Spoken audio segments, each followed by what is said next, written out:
सूरज उगने से बदलते हैं ये धरा आसमान, चलते रहने से हो जाती है हर मुश्किल आसान। चिंता को छोड़ कर आओ कर ले मन में शुभ चिंतन, हर पल को कर ले सफल सफल कह रही है ये पवन। संवार ले सुधार ले कर समस्या का समाधान, संवार ले सुधार ले कर समस्या का समाधान, कर समस्या का समाधान, कर समस्या का समाधान, कर समस्या का समाधान, कर समस्या का समाधान, कर समस्या का समाधान। नमस्कार, आदाब, सत श्री अकाल। मित्रों, स्वागत है आप सभी का समाधान कार्यक्रम में। मित्रों, परमात्मा कहते हैं कि तू करता वो है जो तू चाहता है, लेकिन होता वो है जो मैं चाहता हूँ।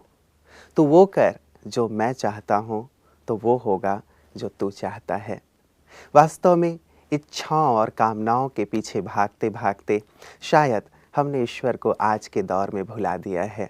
यदि थोड़ा देर भी समय निकाल के हम उसकी ओर देखते हैं कि उसकी इच्छा क्या है, संसार में उसने ही तो हमें भेजा है ना, लेकिन उसकी ओर ना देखकर केवल यदि हम अपनी इच्छाओं के पीछे ही भागते रहते हैं, तो ये तो ठीक वैसा ही हो जाता है जैसे हम परछाई के पीछे भाग रहे हों। और आप सब जानते हैं कि परछाई कभी भी प्राप्त नहीं की जा सकती। यदि हम सूर्य की ओर अपना मुख कर लें तो परछाई स्वतः ही हमारे पीछे पीछे चलने लगती है। शायद आज के दौर में समस्याओं का कारण भी यही बन गया है कि हम परछाई के पीछे भाग रहे हैं, इच्छाओं के पीछे भाग रहे हैं। थोड़ा रुकें और शांति से उस ईश्वर की ओर देखें तो शायद समस्याएं कम होती जाएंगी और उसका स्वरूप समाधान में तब्दील होता जाएगा। आइए इसी शुभ विचार के साथ आज की कड़ी की शुरुआत करते हैं और स्वागत करते हैं आदरणीय सूर्य भाई जी का। प्राता जी, आपका बहुत बहुत बहुत स्वागत है। शुक्रिया। प्राता जी, कलयुग के लिए ये कहा जाता है कि यहाँ पे इच्छाएं और तृष्णाएं अपने चरम पर पहुँच जाती हैं। आप आध्यात्म के क्षेत्र में बहुत वर्षों से हैं और आप इस विषय को बहुत अच्छी तरह स्पष्ट कर पाएंगे कि वास्तव में इच्छाएं, एक ओर तो ये भी कहा जाता है कि इच्छाओं के बिना जीवन कैसे चलेगा, और दूसरी ओर ये भी कहा जाता है कि इच्छाएं ना हो, कैसे बैलेंस रखा जाए। देखिए, दो शब्द हैं, एक है इच्छा, दूसरा है आवश्यकता जी। लेकिन मनुष्य जब अपनी आवश्यकता को इच्छा बना लेता है, इच्छाओं को ये अपनी आवश्यकता समझ लेता है, भाई जो इच्छा हुई ये तो मेरी आवश्यकता है, ये तो मुझे चाहिए, तो समस्याएं पैदा होती हैं। इच्छाएं तो अंतहीन हैं, इच्छाओं की कोई सीमा नहीं है, वो असीमित हैं। एक इच्छा पूर्ण होती है, दूसरी पहले ही उत्पन्न हो जाती है। कई मनुष्य दूसरों को देखकर इच्छा उत्पन्न करता है जी। और ये इच्छाएं वास्तव में मनुष्य की सूक्ष्म शक्तियों को नष्ट करती जाती हैं। जो हमें सूक्ष्म शक्तियों की ज़रूरत है जीवन को सफल करने के लिए, समस्याओं से मुक्त जीवन व्यतीत करने के लिए, आनंद और खुशी में जीवन बनाने के लिए हमें मन की सूक्ष्म शक्तियों की परम आवश्यकता होती है। परंतु जो व्यक्ति इच्छाओं का गुलाम हो जाता है, देखिए, एक है इच्छाएं रखना, पहली चीज़ तो हमने कहा आवश्यकता जी। उसे दूसरी बात आ जाती है इच्छाएं, और तीसरी बात आ जाती है इच्छाओं की गुलामी। कई बच्चों को आप देखेंगे, इच्छा हो गई, बाजार में एक कपड़ा देख कर आया, दूसरे ने पहना हुआ था, यही चाहिए। अब मम्मी को आके परेशान कर रहा है, यही चाहिए। जब तक वो कपड़ा नहीं मिल रहा है, और रूसा हुआ है, खाना नहीं खा रहा, घर में उसने तूफान मचाया हुआ है, ये हुई इच्छाओं की गुलामी। बड़ों को भी ऐसा होता है कि साड़ी की ज़रूरत हुई और वही चाहिए, तब तक मन तेजी से चल रहा है, मन परेशान हो रहा है, मन काम में नहीं लग रहा है, कहीं एकाग्र नहीं हो रहा है, तो ये हुई इच्छाओं की गुलामी। तो मनुष्य को पहला फोकस करना चाहिए अपनी आवश्यकताओं पर जी। आवश्यकताएं पूर्ण हुई तो हमें संतुष्ट हो जाना चाहिए। जैसे भोजन ही है, वो हमारी आवश्यकता है, उसको इच्छा नहीं कहेंगे। लेकिन कई लोग भोजन की बहुत वैरायटी खाने की इच्छा रखते हैं। उनका लक्ष्य केवल आवश्यकता को पूर्ण करना नहीं, ये हो भोजन में, ये हो तो आनंद आए, और वो इच्छाएं उनकी बढ़ती जाती हैं। आज समोसे खा रहे हैं तो कल बर्गर की इच्छा होगी, फिर कल तीसरी चीज़ की इच्छा होगी, और वो मन उसको बीमार भी करेगा और उसके मन को निर्बल भी करेगा। और कहीं ना कहीं वो उन इच्छाओं की पूर्ति के लिए धन संग्रह करेगा, और धन संग्रह में कहीं ना कहीं उसे पाप और कुछ करप्शन जरूर करना पड़ता है जी। तो मनुष्य को ये देखना चाहिए, बाजार में आप जाएं, किसी फिलोसोफर की बहुत अच्छी ये घटना है कि वो बाजार में जाता था, वस्तुएं देखता था, कुछ भी खरीदता नहीं था। उससे किसी ने पूछा, रोज चक्कर लगाते रहते हो, टाइम वेस्ट कर रहे हो, कुछ खरीदते क्यों नहीं? कहा, मैं जो खरीदना चाहता हूँ, जो भी देखता हूँ कि ये खरीद लूँ, तो मन में एक विचार आता है, इसके बिना तो काम आराम से चल रहा है। फिर दूसरी जगह जाता हूँ, ये खरीद लूँ, फिर विचार आता है, इसके बिना तो जीवन बड़ा सुख में चल रहा है। तो इसलिए बहुत चीज़ें देखता हूँ, कुछ खरीदने का होता ही नहीं। तो देखिए, ये भी एक दृष्टिकोण है। तो हम अपनी इच्छाओं को अवश्य सीमित करें। इच्छाएं रखना भी कहीं कहीं ठीक होता है। युग कंपटीशन का युग है और कई इच्छाएं मनुष्य को होती हैं, लेकिन अगर सहज हम उसे पूर्ण नहीं कर पा रहे हैं तो ओके, उसे छोड़ देना चाहिए। और जब हमारे पास पैसा हो या साधन हो तब उसे ले लेना चाहिए। थोड़ा इच्छाओं के साथ हल्के भी रहेंगे तो इच्छाओं की गुलामी नहीं होगी और इच्छाएं हमारी खुशी को नहीं छीनेंगी। लेकिन भ्राता जी, जब हम एक परिवार में हैं, तो जैसे आपने बच्चों का ही एग्जाम्पल दिया, पत्नी का एग्जाम्पल दिया, तो आज जब भी त्योहारों का समय आया, बहुत सारे उत्सव होते हैं हमारे देश में, बहुत सारे ऐसे अवसर आते हैं, समारोह होते हैं, जबकि अच्छे अच्छे कपड़ों की आवश्यकता होती है, गहनों की आवश्यकता होती है, और लाजमी है जब हम दूसरों को देखते हैं कि वो भी पहन रहे हैं तो मन में इच्छा तो जागृत हो ही जाती है। तो ऐसे में अपने आप को कैसे तृप्त रखें? देखिए, अगर मनुष्य के पास पैसा है तो वो जरूर जेवर भी खरीदे, अच्छे कपड़े भी खरीदे, बर्तन भी खूब खरीदे, भले ही घर में रखने की जगह ना हो, लेकिन खरीदे जरूर। आज वैसे भी धनतेरस है, लोग कहते हैं आज खरीदना बड़ा शुभ होता है। अवश्य खरीदें, कम पैसा है थोड़ा खरीद लें आवश्यकताओं को, और ऐसे समय पर जो मनुष्य को इच्छाएं होती है उनकी भी पूर्ति मनुष्य को करना ही पड़ता है। लेकिन जैसे मैंने कहा कि इच्छाओं से नाता न जोड़ें अपनी खुशी का। खुशी कहीं बहुत बड़ी संपत्ति है। मैंने देखा जो लोग खुश रहते हैं उनके जीवन में समस्याएं होती ही नहीं। जो खुश रहते हैं मानो वो अपना सफलता का द्वार खोले रखते हैं। जो बहुत खुश रहते हैं वो लोकप्रिय भी बहुत रहते हैं। लोग उनकी पर्सनैलिटी को देखकर उनकी ओर आकर्षित भी बहुत होते हैं और उनके साथ हर व्यक्ति रहना चाहता है। इसलिए हम महत्व दें अपनी खुशी की संपत्ति को। इच्छाओं के कारण यदि हमारी खुशी नष्ट हो रही हो तो ऐसी इच्छाओं का त्याग करना ही अच्छा है। बिल्कुल। लेकिन भ्राता जी, यदि इच्छाएं बहुत ज़्यादा प्रबल हो गई हों, हम ये जानते हैं कि हमारी क्षमता नहीं है ऐसी चीज़ों को लेना, लेकिन फिर भी हम देख कर के ये इच्छा मन में कर रहे हैं और इच्छाएं लगातार एक तूफान का रूप लेती चली जा रही हैं, हम उसे कंट्रोल नहीं कर पा रहे हैं, ऐसे में क्या करना चाहिए? देखिए, स्पिरिचुअलिटी इसी का हमें समाधान देती है जी। कि अगर हम अपने मन को खुशी और आनंद से, सुख और शांति से, प्रेम और संतोष से भर देते हैं तो मन जब तृप्त रहता है, वो भरपूर रहता है, तो ये जो सांसारिक चीज़ें हैं इनकी ओर उसका आकर्षण नहीं होता। तब स्पिरिचुअल व्यक्ति ये जानता है कि मैं आत्मा तो हूँ अविनाशी और ये सब पदार्थ हैं विनाशी। अविनाशी आत्मा विनाशी वस्तुओं से सदा संतुष्ट नहीं हो सकती, उसे हमेशा ही अभाव की फीलिंग रहेगी। तो स्पिरिचुअलिटी के आधार से हम राजयोग के माध्यम से बहुत सुंदर चिंतन के द्वारा अपने मन को तृप्त रखने का एक ये भी हमारी एक साधना है। ये साधना हम करते रहें तो मन जितना तृप्त होगा तो ये स्थूल इच्छाएं भी हमें नहीं होंगी और सूक्ष्म इच्छाएं भी बहुत होती हैं जो मनुष्य को अंदर ही अंदर जैसे मार डालती हैं, उनसे भी हम मुक्त होते जाएंगे। जी भ्राता जी, एक स्थिति आती है जो संसार में रहने वाले, चलिए अध्यात्म के फील्ड में तो आप जैसे भी हैं आप तृप्त अनुभव करते हैं क्योंकि आप परमात्मा से जुड़े हुए होते हैं, लेकिन जब हम संसार में हैं तो दो बातें होती हैं। एक तो ये है कि या तो संतोष कर लो जो चीज़ें हैं या फिर उसके लिए मेहनत करो, प्रयास करो। तो क्या ये प्रयास, मेहनत कि भाई यदि हमारे पास धन होगा, संपत्ति होगी तो हम ये सारी इच्छाएं पूरी कर पाएंगे, तो क्या ये प्रयास करना भी ठीक है या फिर जो चीज़ें हैं हमारे पास उसी में हम संतुष्ट रहें? प्रयास करना, मेहनत करना धन इकट्ठा करना और उसके द्वारा अपनी इच्छाओं को तृप्त करना, ये तो बहुत सुंदर चीज़ है, इससे मनुष्य को पीछे नहीं हटना चाहिए। लेकिन जैसा मैंने कहा, कभी कभी ये होता है कि हमारी सारी मेहनत एक टेंशन का रूप ले लेती है और इच्छाओं की समाप्ति होती नहीं। आज ये चाहिए, कल वो चाहिए, तो इसमें मनुष्य जो मेहनत करके कमा रहा है वो कहीं ना कहीं या तो बीमार होगा या बहुत तनाव में रहेगा या उसकी अपनी खुशी चली जाएगी। इसलिए इन सभी चीज़ों में एक सुंदर बैलेंस की बहुत आवश्यकता है। जैसा आपने कहा, संतोष भी एक बहुत बड़ी चीज़ है, लेकिन संतोष की भी एक सीमा है ना।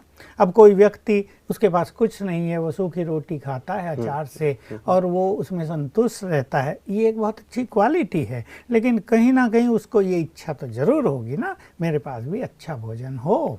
ये इच्छा नहीं बल्कि ये एक नेचुरल सी टेंडेंसी है मनुष्य की, और इसे प्राप्त करने के लिए उसे मेहनत करनी चाहिए।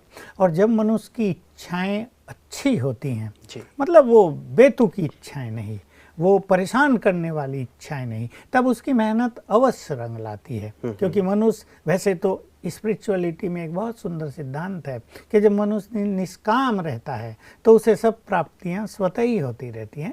लेकिन इच्छाओं के साथ भी हम निष्काम भावना का सुंदर बैलेंस रख सकते हैं। मतलब मूल रूप से हम मेहनत करें, प्रयास करें, लेकिन उसके पीछे अपनी खुशी को न गंवाएं और साथ ही बहुत अच्छी स्थिति के साथ हम वो प्रयास करते रहें। और यदि वो धन संपदा हमारे पास उतना पर्याप्त नहीं है जैसे कि हम चीज़ें लेना चाहते हैं, उस स्थिति में भी अपने आप को संतुष्ट और खुश अवश्य रखें, प्रयास लेकिन निश्चित रूप से करते रहें। महानगर में है और वो सवेरे 6 बजे ही काम पे चला जाता है, उसे धन कमाना है और रात को 10 बजे आता है हरा थाका।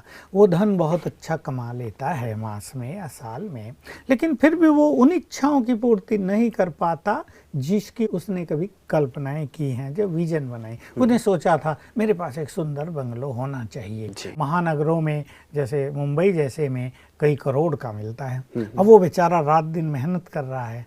ऐसे भी लोग हैं, बच्चों को पता ही नहीं उनका बाप है कौन आखिर, क्योंकि वो सोए होते हैं, वो चला जाता है और वो सो जाते हैं, तब वो आता है। तो मेहनत तो हो रही है, लेकिन वो जो उसकी इच्छा है उसको थोड़ी सी कम करनी पड़ेगी कि एक करोड़ों का बंगला न लेके एक 50 लाख का ही ले लिया जाए। मुंबई में एक कमरे का एक अच्छा सा फ्लैट भी एक 50 लाख में मिलता है आजकल, तो वो ही ले लिया जाए। उसको लक्ष्य बनाकर अगर वो रहेगा तो फिर शायद वो 8 बजे जाएगा और 8 बजे वापस लौट आएगा।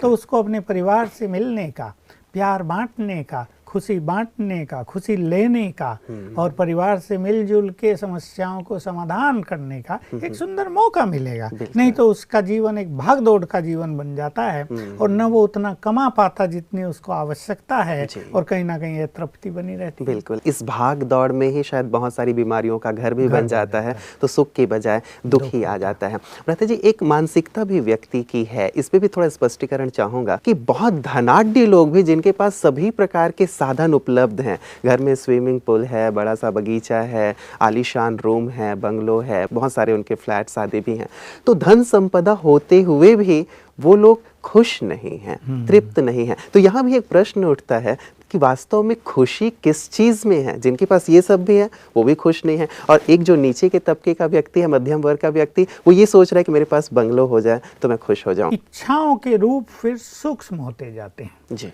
कामनाएं सूक्ष्म होती जाती हैं, और जैसा मैंने कहा, इन इच्छाओं से मनुष्य की आंतरिक शक्तियां तो होती जाती हैं कमजोर। और खुशी वास्तव में एक आंतरिक स्थिति है। जब मनुष्य अंदर में भरपूर नहीं होगा तब तक वो खुश नहीं होगा। तो स्पिरिचुअलिटी हमें यही सिखाती है, तुम आत्माएं हो और तुम्हारे अंदर ये सुख, शांति, प्रेम, खुशी, पवित्रता, शक्तियाँ, ये 7 विशेष रूप से क्वालिटी हैं। ये जब तक तुम्हारे पास नहीं अच्छी रहेंगी, तुम न संतुष्ट हो पाओगे न खुश रह पाओगे। अब मान लो एक व्यक्ति ने बहुत पैसा इकट्ठा किया, हम बड़े बड़े सेठ हमारे देश में हैं, किसी एक का भी उदाहरण हम ले लें, उसके पास बहुत धन संपदा है, उसका पहले 5 जो साहूकार लोग हैं उसमें उसका नाम है। देश के 5 धनाढ्य व्यक्ति जो सर्वोच्च हैं, उनकी संपत्ति इतने इतने हजार अरब है, वो सब लोगों की लिस्ट में है। अब उसके मन में सूक्ष्म इच्छाएं क्या होती हैं? कहीं प्रोग्राम हो रहा है, उसको प्रॉपर सम्मान नहीं मिला, तो मान की एक इच्छा उसकी खुशी को वहाँ समाप्त कर देती है। अब वहाँ उसकी खुशी उस धन से जुड़ी हुई नहीं है जो उसके पास है, वहाँ उसकी खुशी जुड़ी है उस मान से जो उसे मिलना चाहिए, जिसकी उसने इच्छा रखी। मतलब इच्छाएं अब सूक्ष्म रूप ले गई। और कहीं है, मान लो उसने कहीं भाषण किया, बोला कहीं, भाई बड़े आदमी हैं, पैसे वाले तो लोग बुलाते हैं, और उसका भाषण हुआ थोड़ा हल्का सल्का। अब लोग ऐसे वैसे देख रहे, उसको फील हो रहा, उसकी सारी खुशी वहाँ खत्म हो गई। तो एक सूक्ष्म इच्छा थी कि मेरा भाषण सबसे टॉप होना चाहिए, वो हुआ नहीं, तो उसकी इच्छा। और सूक्ष्म देखें, मान लो दो लोग बैठे हैं वहाँ, एक किसी और तरह से बड़ा है, ये धन की दृष्टि से बड़ा है। अब उसको ज़्यादा मान दे दिया, इसको कम दिया, तो इसकी खुशी गुम हो गई। तो वास्तव में यदि मनुष्य निष्काम हो जाए, यदि वो इन सूक्ष्म कामनाओं पे भी ध्यान दे, और भी कुछ होती है मनुष्य के पास, विकारों की सूक्ष्म इच्छाएं भी है जो अंदर ही अंदर मनुष्य को त्रस्त करती हैं, जो अंदर ही अंदर मनुष्य को बेचैन करती हैं। उसके पास चाहे जो कुछ है, मैं ऐसे अच्छे अच्छे लोगों से मिलता हूँ, बड़ी बड़ी पोस्ट पर हैं, मान लो एक कमिश्नर है, अब उसके पास पैसा तो बहुत है आजकल, परिवार भी अच्छा है, लेकिन उसके चेहरे पे वो आनंद, खुशी या संतोष की झलक बिल्कुल नहीं है। और यदि खुल के बात कर लो तो कहीं ना कहीं उसके अंदर की वासनाएं, निगेटिविटी, एटीट्यूड्स में निगेटिविटी, वासनाओं का प्रकोप उसे खुश नहीं रहने दे रहा है। इसलिए ये जो सूक्ष्म इच्छाएं हैं, इनका जब तक मनुष्य त्याग नहीं करेगा, जिसको श्रीमद् भगवत गीता में निष्काम कहा है, जब तक मनुष्य निष्काम नहीं बनता और जो कुछ उसके पास है उसका आनंद नहीं लेता, तब तक वो खुशी की तलाश में ही घूमेगा। ये भी बहुत आवश्यक है कि जो कुछ है उसका सुख लिया जाए, और जो कुछ नहीं है भले ही उसे प्राप्त करने का प्रयास किया जाए, लेकिन उसमें परेशान होने की जो आदत है वो ना हो। भ्राता जी, जब कभी निष्काम भाव की बात आती है तो भी एक प्रश्न तुरंत उठ खड़ा होता है। एक सामान्य व्यक्ति के मन में ये प्रश्न जरूर आता है कि यदि हम निष्काम ही हो गए तो कार्य क्यों करेंगे, पुरुषार्थ क्यों करेंगे? कार्य भी निष्काम भाव से करना, कार्य करने में हम संपूर्ण रुचि दिखाएं, एक सुंदर टारगेट बनाएं, और उसको प्राप्त करने के लिए हम अपने को फुल्ली कमिटेड कर दें। ये हमारा लक्ष्य है। मान लो 1 मास का हमने लक्ष्य बना दिया, उसको प्राप्त करने के लिए हमने अपनी पूरी टीम को डेडिकेट कर दिया और वो उसमें लगे हुए हैं। ये कामना है, इस कामना को हम नाम देते हैं लक्ष्य, टारगेट।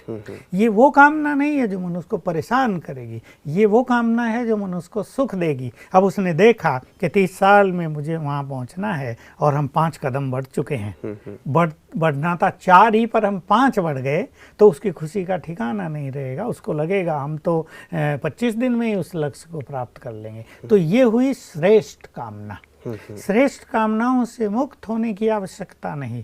मनुष्य के अंदर जितनी श्रेष्ठ कामनाएं होंगी उतना तो मनुष्य ऊंचा जाएगा। लेकिन जब कभी हम एक परिवार में हैं, तो जैसे हमारी बात शुरुआत में भी चली थी कि पत्नी महोदया हैं, हमारे बच्चे हैं, उनकी लगातार इच्छाएं हमारे सामने आती रहती हैं, तो ऐसे में भी तो एक कंडीशन ऐसी बन जाती है कि क्या किया जाए, मैं तो चलो अनासक्त हूँ, या मैं तो चलो इच्छाओं से मुक्त हूँ। अनेक लोग परिवारों में इस बात से काफ़ी परेशान हैं, और वो बेचारे कोल्हू की बैल की तरह रोज उनके सामने डिमांड आती रहती है, आज ये चाहिए, आज ये चाहिए, और उनका पूरा जीवन अपनी पत्नी की या बच्चों की जो डिमांड्स हैं उनको पूरा करने में ही समाप्त हो जाता है। यहाँ मैं इन माताओं और बहनों से भी रिक्वेस्ट करना चाहूँगा कि वो अपने पति का या जो भी गार्जियन है जो मेहनत करके कमा रहे हैं, उनका भी जरा ध्यान रखें, उनको भी महत्व दें, उन पे अननेसेसरी ऐसा प्रेशर न डालें जो वो अपने जीवन को एंजॉय न कर सकें।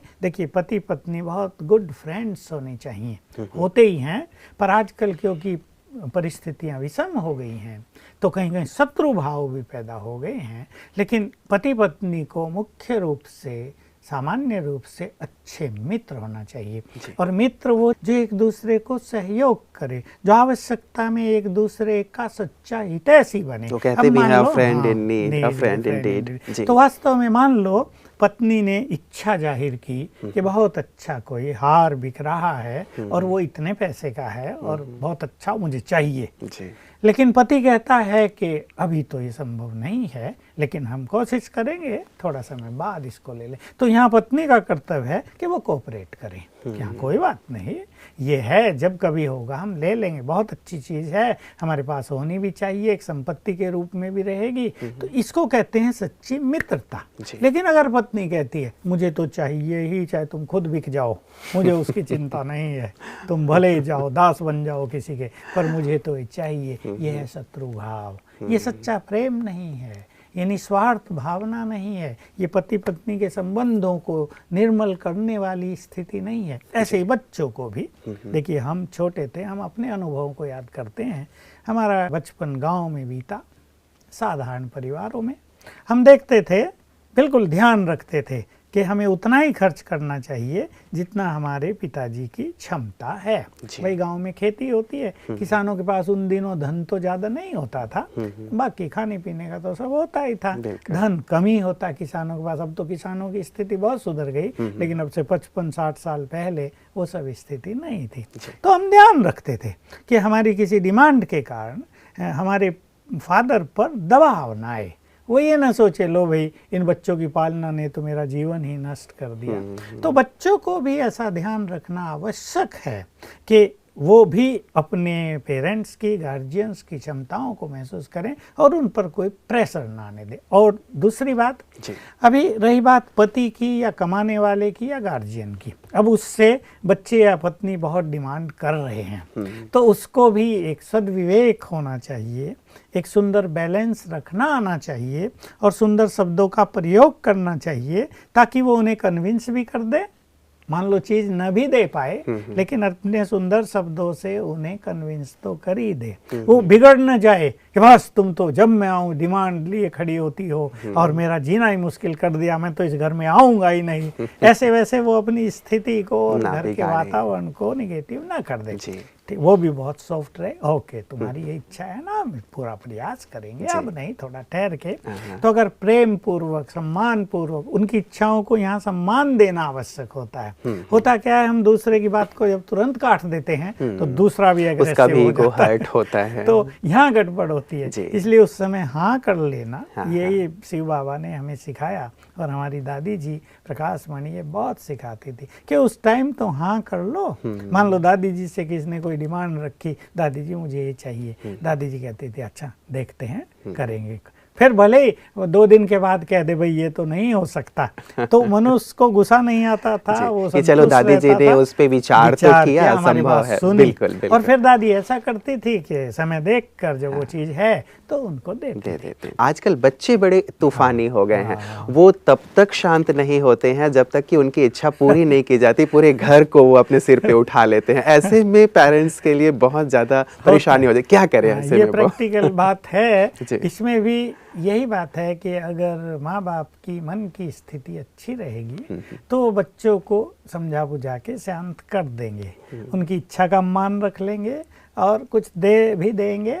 लेकिन इसमें यह है कि वातावरण को बिगड़ने न दिया जाए। और इसी में हमारी स्पिरिचुअलिटी, ज्ञान और योग का जो प्रभाव है वो बहुत ही सफल सिद्ध होता है, कामयाब रहता है कि हम बच्चों को जरा अच्छी दृष्टि डालें, प्रेम दें उन्हें अपना, इतना उन्हें अपना बना लें कि बस जो हम कहें वो स्वीकार करने के लिए तैयार हों। तो ये स्पिरिचुअलिटी हमें सिखाती है। और परिवारों में अगर माँ बाप ऐसा माहौल क्रिएट करते हैं तो बच्चों की भी जो तूफानी इच्छाएं होती हैं वो भी थोड़े समय के लिए शांत की जा सकती है। बिल्कुल भ्राता जी, ये कह देना जितना सहज है कि इच्छाओं को समाप्त कर दो या इच्छाओं का त्याग कर दो, क्या ये करना उतना ही सहज है? देखिए, बिल्कुल आपने ठीक क्वेश्चन किया, क्योंकि आजकल कंपटीशन है, साइंस ने इतनी रिसर्च कर दी हैं कि उनको मनुष्य की डिमांड बना दिया है। अभी युवक हैं, उनको एक लैपटॉप तो चाहिए अच्छे से अच्छा, एक बाइक भी चाहिए, नहीं तो उनके फ्रेंड्स के पास अच्छा सा मोबाइल चाहिए, मोबाइल तो आजकल सबसे महंगा स्मार्टफोन चाहिए।